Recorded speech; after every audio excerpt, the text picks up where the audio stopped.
deegaanka Tigrayga ee waqooyiga dalka Itoobiya mar kale waxa ka qarxay dagaal culus oo in muddo ahba la saadaalinayay kaasi oo u dhaxeeya dawladda uu hogaamiye Abiy Ahmed Cali iyo sidoo kale jabhadda TPLF maanta oo sabtiya subaxnimadii hore deegaanka Shareera la yiraahdo oo dhaca xuduudka Itoobiya iyo sidoo kale Suudaan ay wadaagaan dagaal culus ayaa ka qarxay kaasi oo u dhaxeeyay ciidamada Tigrayga ee TDF la yiraahdo iyo sidoo kale ciidanka militariga ee dalkaasi Itoobiya sida wararku ay sheegayaan dagaalka weerarkiisii hore waxa iska lahaa ciidanka militariga ee dawladda Itoobiya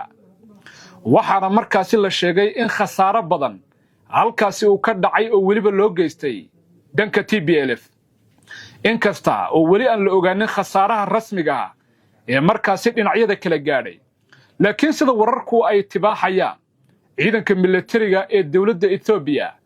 ayaa waxa ay subaxii hore ee saaka ku qaadeen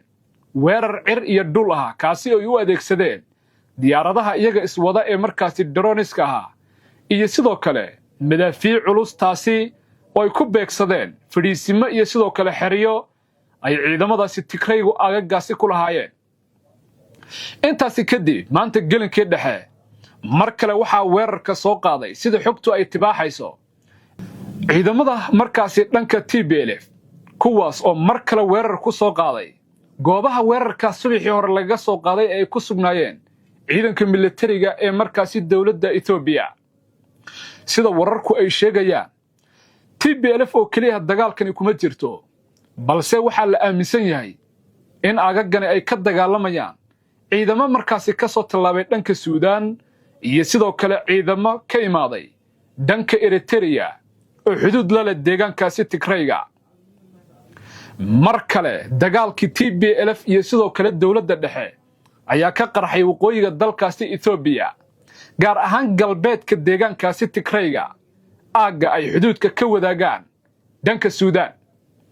dagaalkaas ayaa markii dambe waxa uu ku fiday deegaano kale oo dhaca galbeedka deegaankaasi Tigrayga haddaba waxa aynu eegi doonaa daawadayaal TPLF waxa ay soo saartay war saxaafadeed waxa ay markaasi ku cadaysay in dawladda Itoobiya ay weerar cad ku qaaday ciidamada Tigrayga ee deegaanadaasi ku sugnaa sidoo kale beesha caalamka ay ugu baaqeen in markaasi weerarka ciidanka militariga ay soo qaadeen doonayaan in la burburiyo deegaankaasi Tigrayga sidoo kale la laayo dadka shacabka ee markaasi Tigrayga iyada oo markaasi ay muuqato in Abiy Ahmed Cali markani uu qaatay qorshe ah in la soo afjaro TPLF iyo ciidamada waqooyiga dalkaasi Itoobiya ka dhaqdhaqaaqa Eritrea ayaa markani dagaalka qayb ka ah sida la aaminsan yahay waana mid in muddo ah la saadaalinayay oo taageerada ugu badan ee TPLF ay hesho waxa ay ka heshaa Asiyaas Afwerki iyo sidoo kale dalkaasi Suudaan haddaba waxa aynu warbixintani ku eegi doonaa wararkii ugu dambeeyay ee maanta dagaalka ka dhacay galbeedka deegaankaasi Tigrayga khasaaraha markaasi kala gaadhay dhinacyada iyo waliba qorshaha halista ah ee markani Abiy Ahmed Cali uu u degayo xisbigaasi TPLF